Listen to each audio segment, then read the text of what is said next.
building an application security program is really about ensuring that security is built into that software development lifecycle, but not just into the software development lifecycle, but also how do we respond to vulnerabilities or findings as we move along that development pipeline all the way into the operational environments.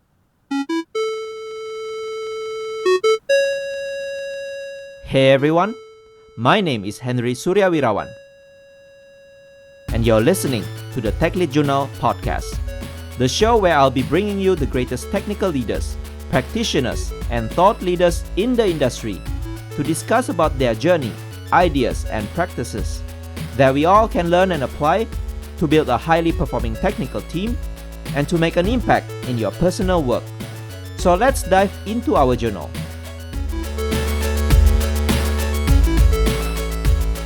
Hey everyone, welcome to the Tech Lead Journal podcast, the podcast where you can learn about technical leadership and excellence from my conversations with great thought leaders in the tech industry. If you haven't, please follow the show on your podcast app and social media on LinkedIn, Twitter, and Instagram. For video contents, Tech Lead Journal is also now available on YouTube and TikTok. And if you want to support my work, buy me a coffee at techleadjournal.dev/tip or subscribe as a patron at techleadjournal.dev/patron. My guest for today's episode is Derek Fisher. Derek is the author of Application Security Program Handbook and also a security instructor at Temple University. In this episode, Derek shared about building an application security program and how to implement it in our organization. First, we discussed some security fundamental concepts such as shift left, CIA Triad, and threat modeling. Derek then outlined how to start an application security program and measure the program's success. Derek also touched on the security program maturity model and gave his tips on how to build and hire application security teams. Towards the end, Derek also gave his insights on how to address zero-day vulnerabilities when it becomes prominent. I think we don't need a reminder that security is very important to get right. And regardless if you're building application or just using an application, there's an inherent security risk in the technologies and software we use. And I hope you enjoy listening to this episode and learning a few things about building application security program.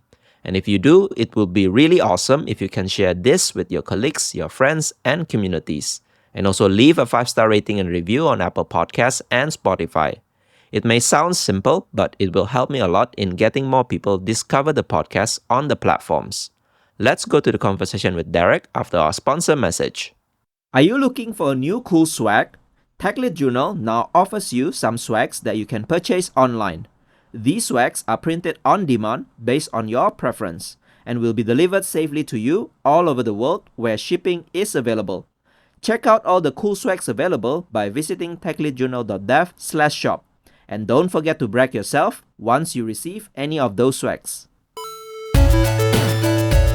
Hey everyone, welcome back to another new episode of the Tech Lead Journal. Today I have with me a guest named Derek Fisher.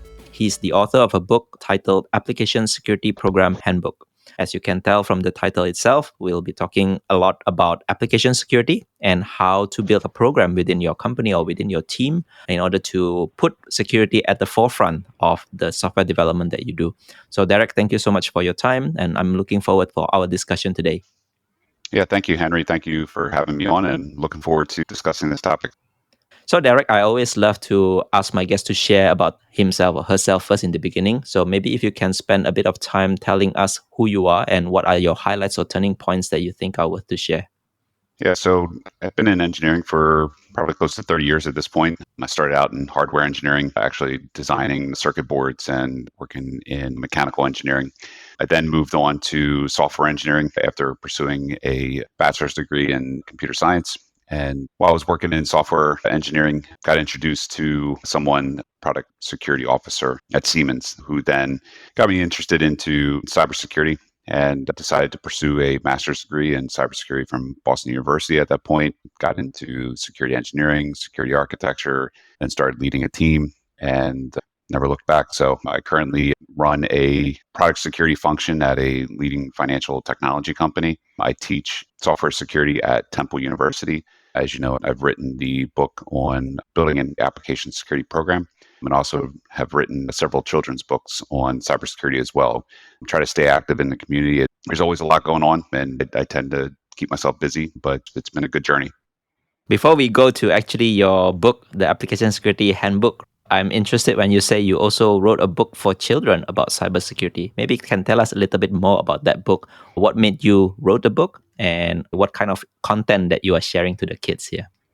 Yeah, I think we like to use the term shift left in cybersecurity. And I think if you're going to shift left, it doesn't get any further left than that. So the reason I wrote it's a series, but it follows a couple children as they get introduced to technology and some of the pitfalls that you have to deal with. Obviously, being able to set up a device securely, password hygiene, staying away from strangers, using games and being able to not get scammed during games. So, there's a lot of different things. So there's, like I said, 3 books. So there's a couple things, concepts that I weave through those books, but it's intended to be kind of lighthearted and in a story format. So it's not the typical textbook that I think we're all kind of accustomed to reading. It's developed for children that are in the 6 to 9, 6 to 10-year-old range. They call it a middle grade chapter book. So it's meant for that age range of 6 to 10. And, we look at the way we are in society today, and a lot of children that age are obviously getting their own devices if they're not using their parents. And so I think it's important to try to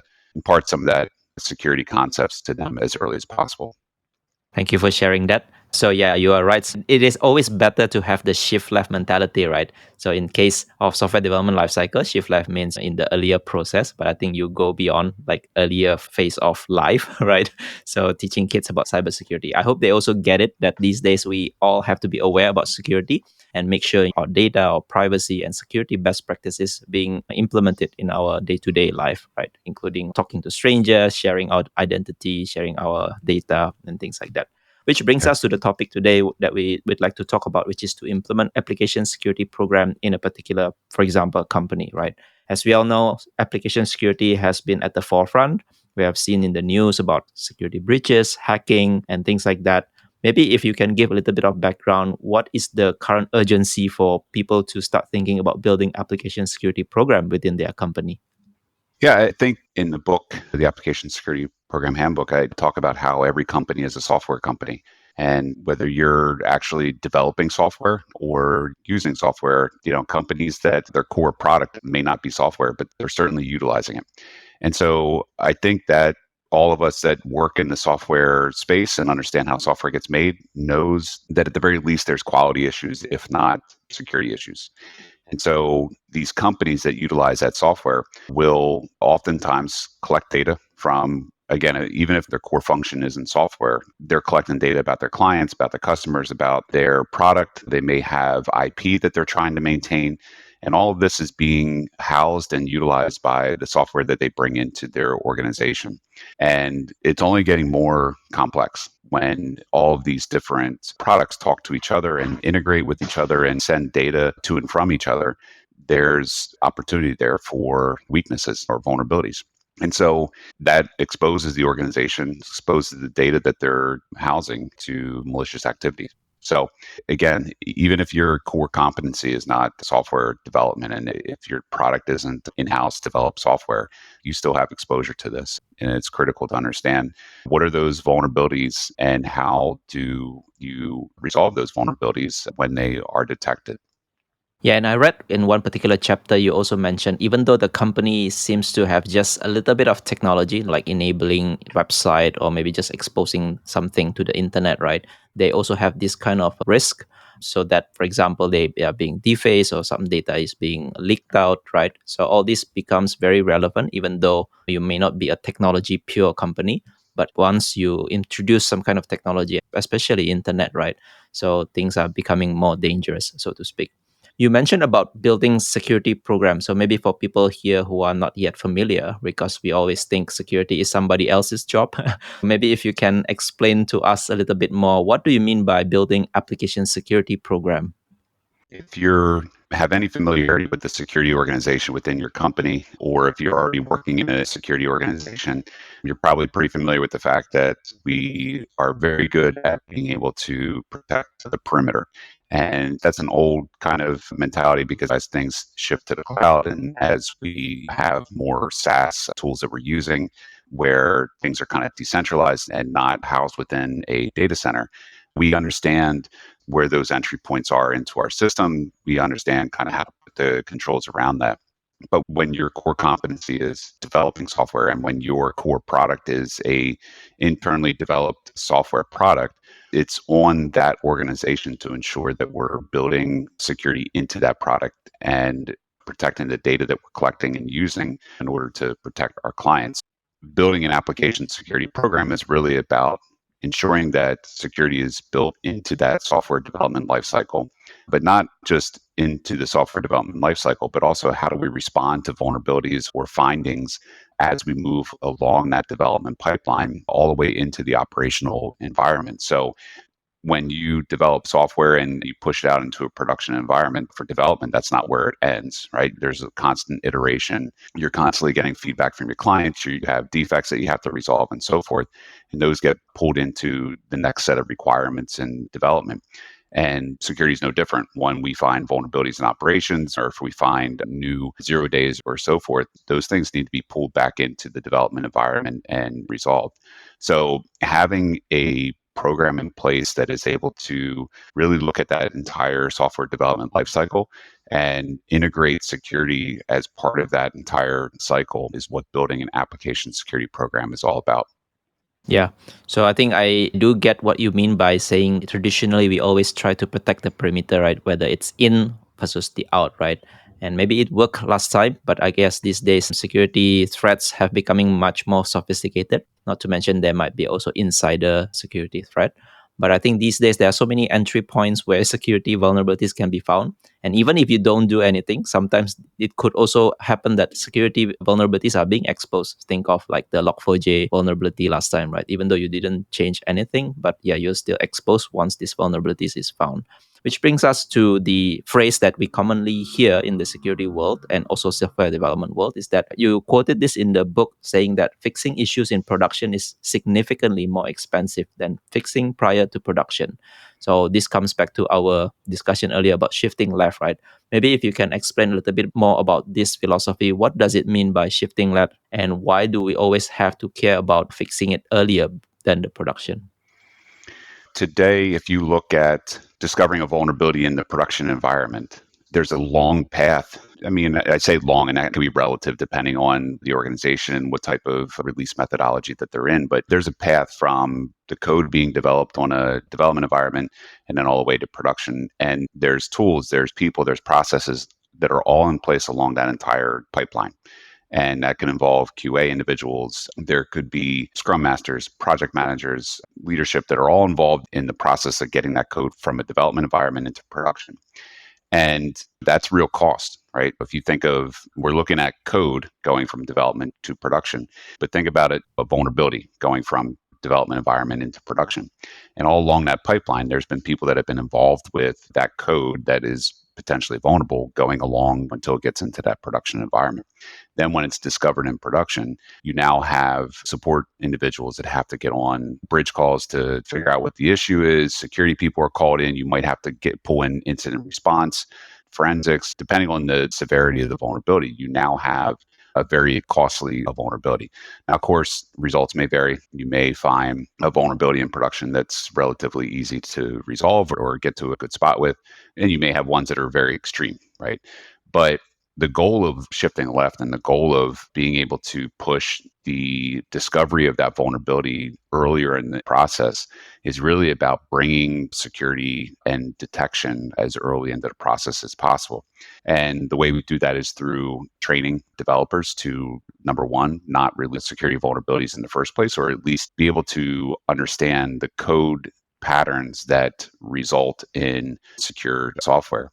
Additionally, try to layer in security scanning tools as early as possible. So that could be things like static analysis software or what we call SCA or software composition analysis to look for those vulnerabilities as early in the process as possible. Things like secrets management, secrets discovery tools, all of these can be kind of used early in the process to detect any potential security issues that could manifest in a production environment. And then all along that pipeline, you can also integrate other scanning tools that are designed for runtime environments like dynamic scanners or integrated software testing. So the goal there is to just continue to implement security tools along that path to discover those vulnerabilities before they get to a production environment. And there's many different ways of doing that.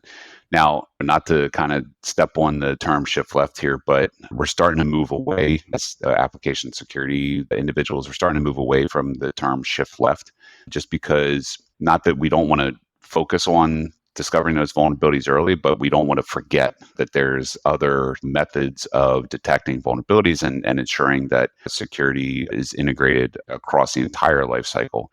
Because I think we're now trying to kind of overcorrect for the term shift left and pushing everything into the left-hand side of the development life cycle and sometimes forgetting about the rest of it. Yeah, you made a good point, right? Security is not finished just by having so-called secure code and secure development practices, right? Once you put the code into production, that's where the rubber hits the road, so to speak, there, where you have attackers maybe constantly trying to look for vulnerabilities or things where they can attack. And I think I even see it within my company from day to day. There are some just anomaly traffics like trying to attack by injection or attack by other means, right? And there are so many security scanning tools as well, like hacking tools that people are exposed with easily so that they can use free software to scan any kind of internet port websites and things like that. So I think you are right that we should not be relaxed once we adopt secure coding practice, development pipeline practices, but always try to look holistically. Before we actually go into all these techniques that you implement in the program, right? One thing is for people to understand the risk, and normally the risk associated with security is summarized as a CIA triad. This thing about confidentiality, integrity, and availability. So, can you also explain to us what this CIA triad is? And can all security risks actually be summarized into these three components only? I mean, it's not just those three components. There are other acronyms that leverage the CIA to also include things like authentication, accountability. But when you look at what we do from a security standpoint, it does pretty much come back to ensuring that data is secure and not exposed to somebody that shouldn't be, that the data is not corrupted and is known to be trusted, and that data is available. And I say data, but the application, the system, it's confidential. The data in there is confidential. The data and the systems are running the way they should be, and that there hasn't been anything tampered with the system. When you look at the CIA, a lot of it comes back to those three kind of main principles. And when we talk about the different ways of trying to integrate security to ensure that we're maintaining the confidentiality, integrity, and availability, just from a high level with confidentiality, primarily we're talking about encryption, making sure that data is encrypted at rest, in transit, and in use. With integrity, we're ensuring that we have hashing and checksums being used just to ensure that the data that was sent is the same data that was received. And with availability, you're building highly redundant, highly available types of systems to ensure that when something is needed, it's available.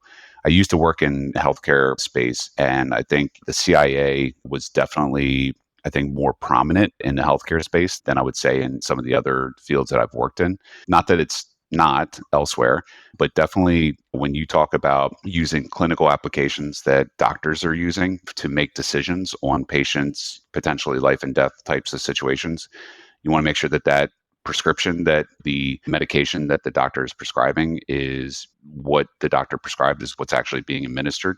In operating room, you want to make sure that the systems are up and running so that the doctor can get access to that information when they need it. And you want to make sure that patient data is well protected and not released. Again, in other fields, obviously the CIA is still critical, but it was very abundantly clear when I worked in the healthcare space how critical the CIA was. Thanks for explaining that. So now assuming that people understand security risks and why it is wise to actually implement some kind of security program, where do people start? I think in your book you mentioned about this thing called threat modeling as the first step. So maybe if you can explain also what does it mean to do threat modeling and what does it entail? Yeah, there's a couple different ways of doing threat modeling. And I think that we do threat modeling on a daily basis, whether we know it or not. We get in our car and we start driving, and our mind is already doing, whether we consciously think about it or not, we're doing threat modeling. Am I going the right direction? Is there going to be traffic? Is this person going to stop at this stop sign that I'm about to go through? And you build in certain mitigation and you determine like whether you're doing the right thing. On a basic level, threat modeling is essentially asking what can go wrong. There's a lot of formal processes around threat modeling, including using tools to do threat models, but it ultimately comes down to asking that basic question, what can go wrong? And once you identify what that wrong is, you start developing those mitigation and remediation efforts. But if you want to get started with threat modeling, there's a couple different tools that I usually recommend. One is the Microsoft Threat Model tool, which is free to download. OWASP also has called a Threat Dragon, which is also a threat model tool purpose built for designing threat models. Other individuals and organizations will use things like PowerPoint or Visio or something like that, just because essentially when you're doing a threat model is that you're drawing out the architecture of the system and you want to understand what the different touch points are in that system, whether they're third party integrations or whether they're internal users or external users. You want to know basically what that attack surface looks like for that system, and then start asking those questions on each one of those integration points. Ask the question, what can go wrong? Can somebody spoof this call? Can somebody tamper with the data that's coming through? Can someone perform a denial of service? Can someone change their access level from a simple user to an admin user?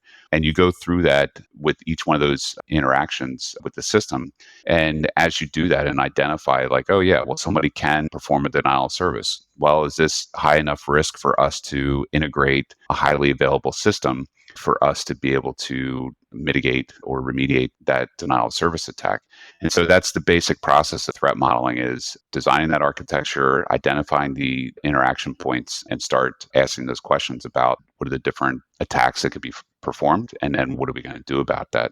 Now, there's also a more what we would call like a manual threat model process, which is essentially getting a bunch of individuals into a room with a whiteboard and doing the same thing, where you draw out the architecture, you start asking those questions. But the tools using something like OWASP Threat Dragon or Microsoft Threat Model Tool, or there's commercial off the shelf threat model tools as well that exist. But using any of those tools means that an individual or a very small group of individuals can work on that threat model. You can put it into maybe a central location where you can store those threat models. They're digital format, so they're easy to maintain and hand out. That's the benefit of using a tool for threat modeling. But when you look at doing a manual threat model on a whiteboard, it's more time consuming. You can't really take your whiteboard and check it into a repository somewhere, but you're going to tend to get better results in those manual type of threat model environments because you're going to get more collaborative responses from the people that are in that conversation, but it doesn't scale as well. So, there's some trade-offs, but again, it all comes down to asking that question, what can go wrong and what are we going to do about it? Thanks for explaining about threat modeling. So, for people who haven't done this before, how frequent should they do this kind of exercise? Is it like every time there's a new thing in the architecture, or is it like periodic thing, like maybe every quarter, every month? Is there some kind of advice that you want to give people when they should do threat modeling? And after we collect all these threat modeling findings, how should people collect and prioritize this? And also explaining to the whole company or maybe the management that, okay, some of these are real risks that we should work on. Yeah, it comes down to understanding what the risk level or risk tolerance is of the organization. And that's a very key component that I think we're missing in many companies is how do you really know what the risk is of the findings that you find in your software? And we don't always do a good job of that. We know generally what our flagship products are. If you're working inside of an organization, you know what your flagship products are. You know where your crown jewels are in terms of data. You know what the critical workflows are, and you can determine like, okay, well, this vulnerability that we found impacts this application, has potential to compromise this data that's high risk, so we should tackle that. However, again, we're not great at being able to make that decision quickly and in a very calculated way. It tends to be more individuals making, I don't want to say gut reaction, but it sort of is people saying, oh, this is our flagship product with a lot of sensitive data, therefore it's got to be high risk. But risk really comes down to technical risk and business risk. There's technical risk of, are we going to lose confidentiality, the integrity of the data, the availability of the system? And then from the business side, do we have compliance concerns? Do we have contractual concerns? Do we have dollar amounts that are assigned to downtime for this application? And marrying those two together really give you the overall risk of what that vulnerability might be in the context of that application. So I think we're kind of missing that context in a lot of organizations in terms of how do we frame those into those vulnerabilities that we find? How do we frame them into the right context so that we know what we're tackling? Because prioritization and really understanding how we prioritize the vulnerabilities that come in need to be put through that lens of risk. But the other side of that is, from a technical standpoint, is what's the exploitability of this vulnerability? And that's another kind of piece that we're not, as an industry, great at getting to. And we can find application security teams can find vulnerabilities all day. Penetration testers can find vulnerabilities all day too. And we have no shortage of ability to be able to find vulnerabilities and talk about, like, hey, I found 10 new vulnerabilities today. Great. What are we going to do about it? Are these really actual issues that we need to be concerned about? Are they going to actually go into a production environment? If they go into that production environment, are they actually going to be exploited? Because if in any mature organization, you're going to have runtime protection, you're going to have segmentation, you're going to have all these other controls in place that may make that vulnerability unexploitable. So understanding how to prioritize vulnerabilities and understanding how to really contextualize them is not easy. It's understanding what is the organization's risk, what's the exploitability of that vulnerability, and putting that together and making a decision quickly. When you do find those and you find one that, hey, this vulnerability here is in a very high risk application, it has potential to expose a lot of data, which is going to put us at compliance risk. And yes, it is exploitable because we have no mitigations in front of it. That should be I don't want to say slam dunk, but I think that's typically a slam dunk for organizations to say, hey, that's the one we need to go after, not the other 50 that we found that are unexploitable. And I think for most organizations, getting to that point and being able to show, like, hey, here's a valid vulnerability that really is going to be impactful, that's what they want to chase. They don't want to chase the other 50 that are just not, of a concern. And you are right also, like we can always find vulnerabilities, right? But what to do about it? Because sometimes it could be in hundreds, in thousands, depending on what tools you integrate. Yeah. And speaking about tools, you earlier mentioned things like dynamic application security testing, static analysis, software composition analysis. What are the possible things that actually a company or organization can introduce within their security program, apart from those that you have mentioned? And where should people start? Because we have so many, right? I don't think any new company can easily just introduce all of them. But where should people prioritize? Maybe start as the easiest one first, or maybe the most impactful ones. Maybe you can give us some guidance here. Securing the development lifecycle can be done 100 different ways, and there can be any combination of tools. And I know, talking to some of my peers and looking at others in the industry, you can see where some are doing things that are completely different and some are doing things that are very similar to what I'm doing in my company. And I think it really comes down to a few things. One is, what's the budget tolerance? If you're on a shoestring budget and you don't have a lot of cash to just throw at a problem, then you have to be creative. If you are less constrained in that area, then you can have a little bit more leeway in being able to build a more robust security development program. But it does come down, at some point, finding more vulnerabilities isn't making you more secure. And in fact, it may make you're not going to get invited to the Christmas party and stuff like that, because all you're doing is finding more vulnerabilities and making everybody angry. So I think at some point you have to get quality over quantity. And, with all that being said, I think it really does depend on the organization. What is the business budget tolerance, and what is your risk as an organization? If you're a company that has no sensitive data, you are not processing credit cards, you're not holding client data, there's no sensitive information, you're not going to want to integrate all the security tools that Gartner puts out there and layer them all into your development pipeline. You're going to be a little bit more measured in that sense. But if you're a large organization with high risk data, high risk workflows, then yeah, you're going to have a little different context. But the way I usually try to approach it is that, think about, what are you trying to discover? And if you're looking to discover vulnerabilities, the way to start with that is in those runtime type of tools. So DAST or IAST. The other thing is, get a penetration test. If you're going to use a third party, that's fine. If you have people in-house that can do it, that's great. But you want to find out, what are our surface vulnerabilities that we need to be concerned about, ones that would actually show up in an environment. And those tools, DAST and IAST, and using a penetration testing engagement will help you get that information relatively quickly. But there's the concerns around scope, like did we get everything in the application? Are there any hidden corners that didn't get caught by the scans? And then SCA, software composition analysis. To me, it should always be integrated. It's very low friction, usually low cost. There are open source tools out there that can help you. You can build your own based on some open APIs for access to things like the NVD, National Vulnerability Database, to get just basically look at your libraries and understand which one of these libraries have known vulnerabilities in it that we need to replace. And that, again, to me, is just low hanging fruit. Set aside the code that we're developing.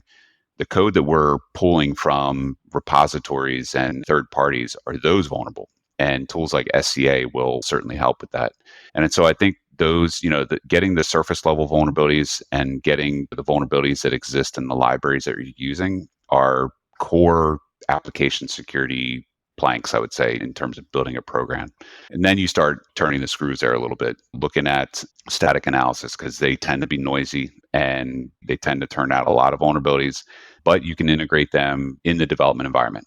And if you have it properly tuned, if you're using a good tool, and if you have smart engineers and smart application security individuals, then you can get some value out of those and be able to try to head off things before they go into a production environment. Additionally, start looking at your training program, your security training program, and making sure that engineers are getting the security training that will help them try to, again, reduce adding those vulnerabilities.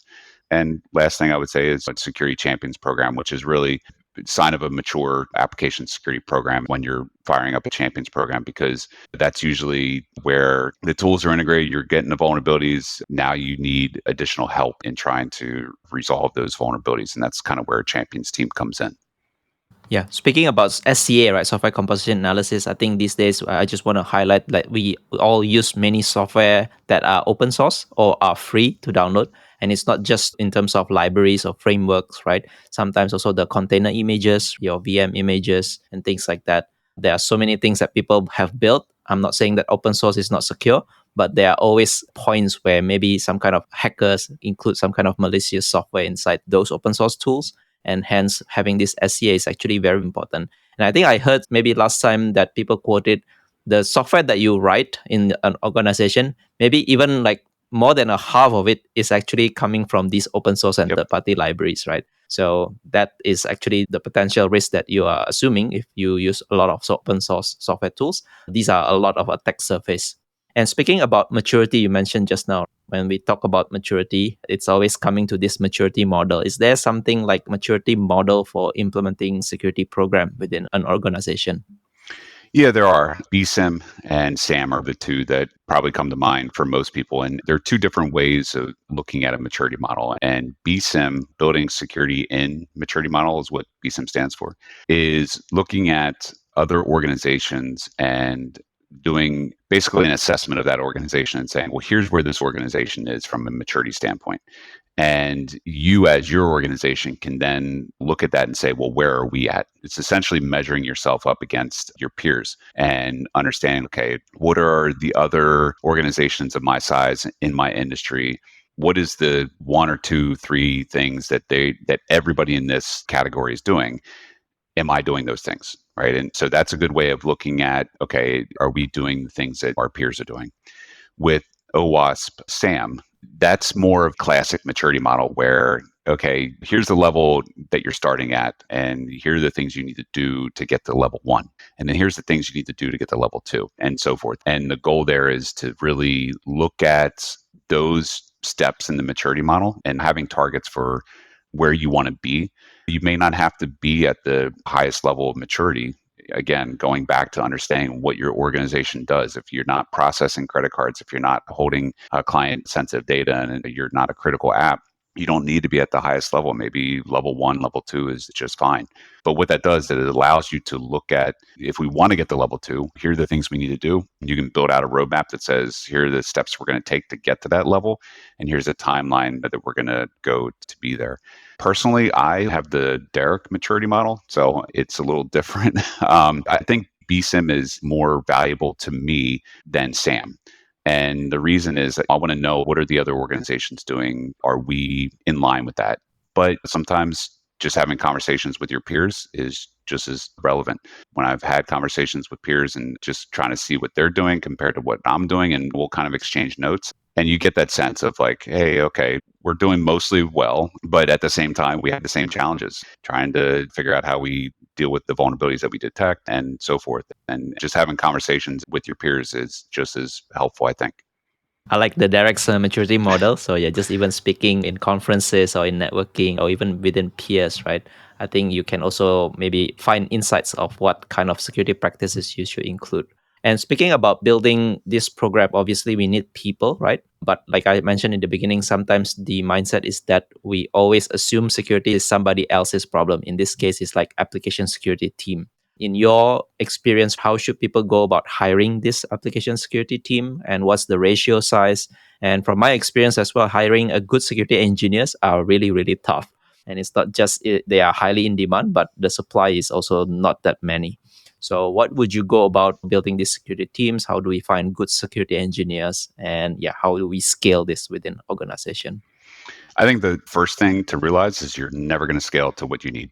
Don't even bother. It's not possible. I've had very large teams. I've had very small teams. My team right now, I would say, is relatively large compared to what I've had in the past. And anybody that follows me or has heard me on other conversations, I'll say it again. Like I could double the size of my team and it probably still wouldn't be sufficient. And a lot of it is because application security is very different than security operations centers, very different than network security and so forth. The way I always describe it is application security teams are the sidecar to engineering. We are the ones that have to be part of that development process to ensure that security is integrated. Now, that doesn't mean it has to be an individual. And if it is an individual, it doesn't have to be an application security individual, which is why things like champions programs or security education programs are very helpful in the sense that you're helping to drive security education across the engineering organization. But if you are tasked with building an application security team, it comes down to asking the question, what do we want to do? Do we want to just be a team of penetration testers? Do we want to just be a team of engineers that are working with the developers in engineering and helping them to create secure code? Do we just want to integrate tools and not do anything other than integrate tools, find vulnerabilities, and tell somebody to go fix them? So it really comes down to understanding, what is your organization going to tolerate and what are the actual needs for the team. So every organization is going to have a different kind of view on that. And it really comes down to understanding, what is the budget tolerance, what is the need from an organization perspective, and what is the roadmap for the application security team? Is it, again, just developing, integrating tools and finding vulnerabilities? Do we want to get more proactive in terms of blue teaming and purple teaming and red teaming to discover those vulnerabilities? Or are we just going to stick to architecture and design? So there's a lot of different ways of tackling that. But again, I go back to my first comment, is that being able to hire the quote unquote right size in terms of individuals, you're not going to do it. And I don't recall the numbers off the top of my head, but I know BSIM had some numbers around what is the right size. But again, it varies. It could be, for every engineer you have, or for every 100 engineers, you have one AppSec person. For every 50, you have one. It really depends on the organization. But when it comes down to hiring, one of the things that I typically try to look for is somebody that has some type of development background. Because if you can't speak the language with the development team, then you're already at a disadvantage. Not that you can't be in application security, because obviously we have plenty of people that didn't come out of development that are in application security.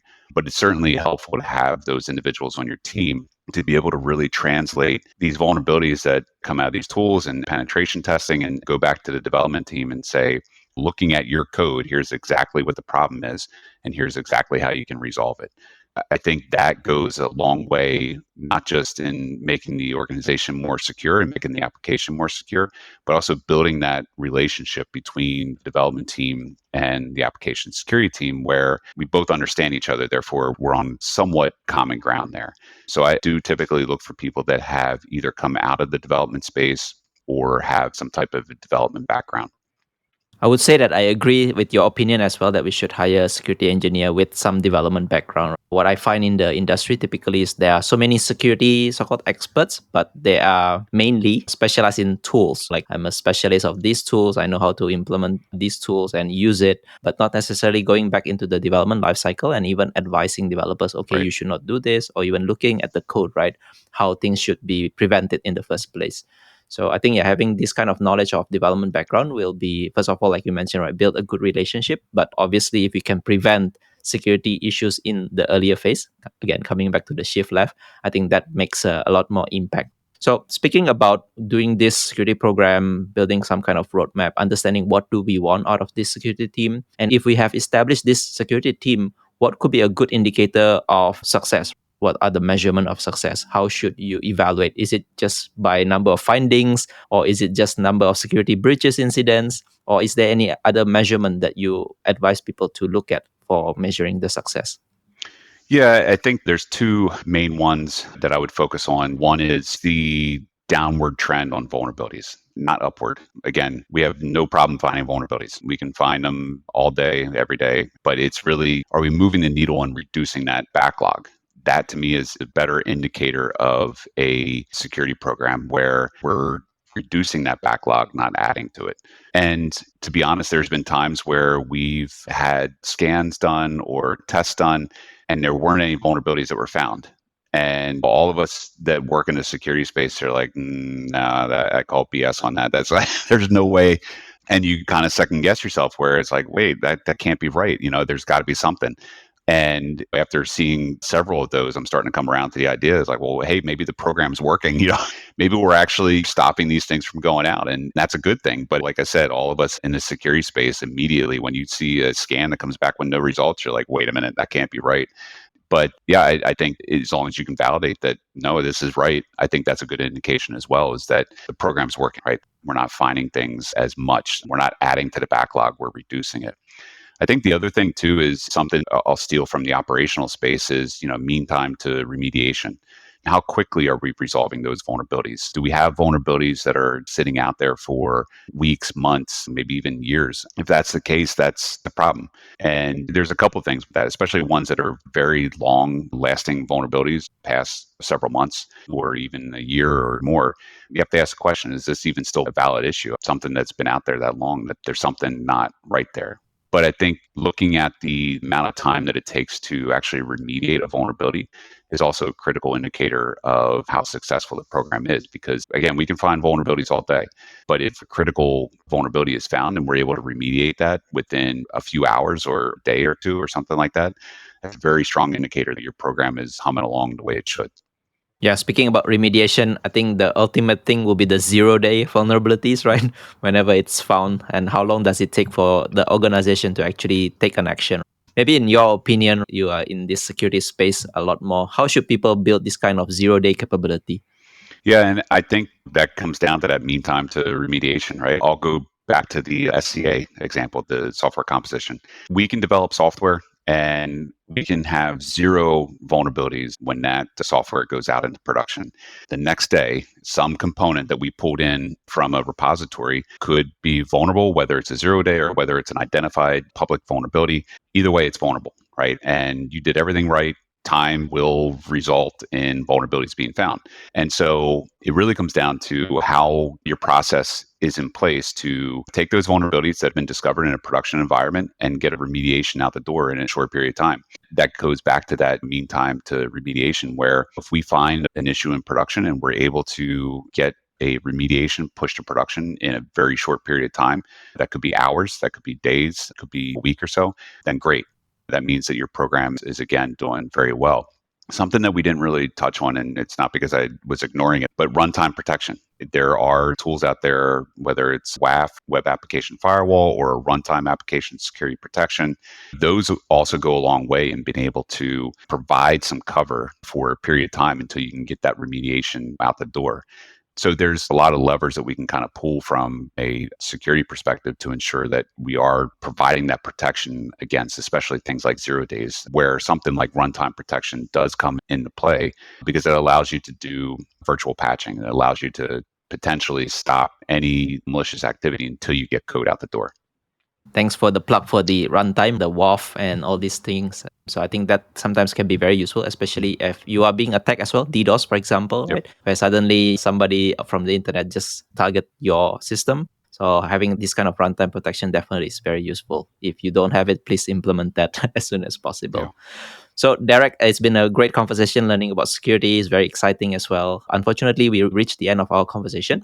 But I have one last question that I normally ask for all my guests, which I call the 3 technical leadership wisdom. So think of it just like an advice that you want to give to the listeners here. Maybe if you can share us your version of 3 technical leadership wisdom.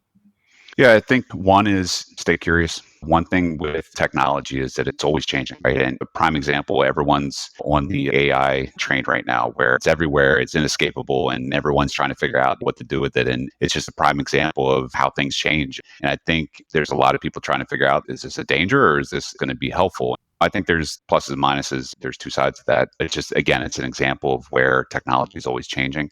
One of the things with application security in general, or more specifically, is that we have to stay up to speed with what development's doing. You know, the things that we were doing 5 years ago are vastly different than what we're doing today. And so you have to be able to stay curious, stay engaged, and be able to know where the new technology is heading. I think the other thing is be a mentor if you can, or be able to help others. Again, especially in this space with security. Henry, you mentioned earlier about how there's a lot of openings in security and we're having trouble filling them. And I think we need help in this space. We definitely need people that want to get into security. And I think being able to help mentor people and be able to bring them into this space is going to help all of us. So find somebody that might be interested in security and try to help them along the way. I guess the last point I would make is I know we were kind of sort of on the same thing with in terms of hiring and staffing, but certifications aren't always the answer. I know that I could probably sit down and probably take a certification test and pass it today without studying on many of these. That doesn't mean that I've achieved anything, right? I'm not saying certifications are wrong or anything like that, because there's definitely value in certifications. I know a lot of organizations look specifically for certifications to make a hiring decision. But what I've often found is that I like studying for certifications, whether I take the exam or not, because I tend to learn from that.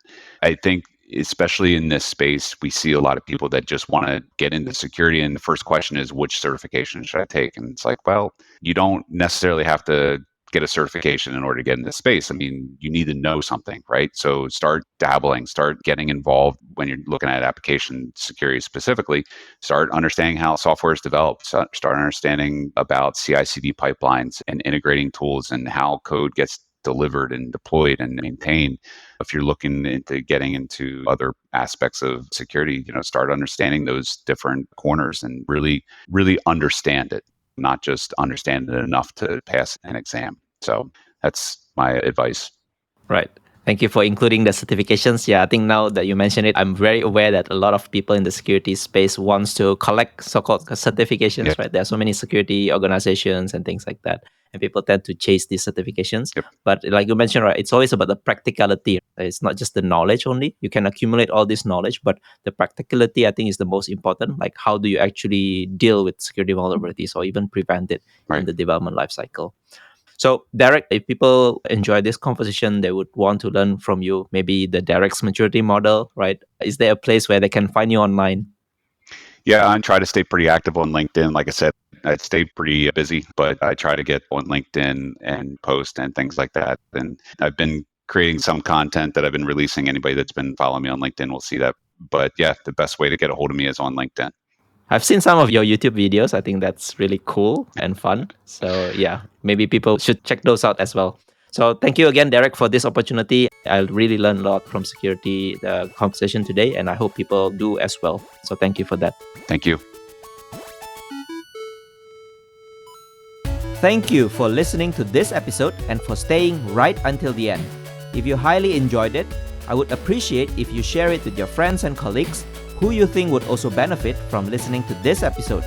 And if you're new to the podcast, make sure to subscribe and leave me your valuable review and feedback. It helps me a lot in order to grow this podcast better. You can also find the full show notes of this conversation on the episode page at techleadjournal.dev website, including the full transcript, interesting quotes and links to the resources mentioned from the conversation. And lastly, make sure to subscribe to the show's mailing list on techleadjournal.dev to get notified for any future episodes. Stay tuned for the next Tech Lead Journal episode, and until then, goodbye.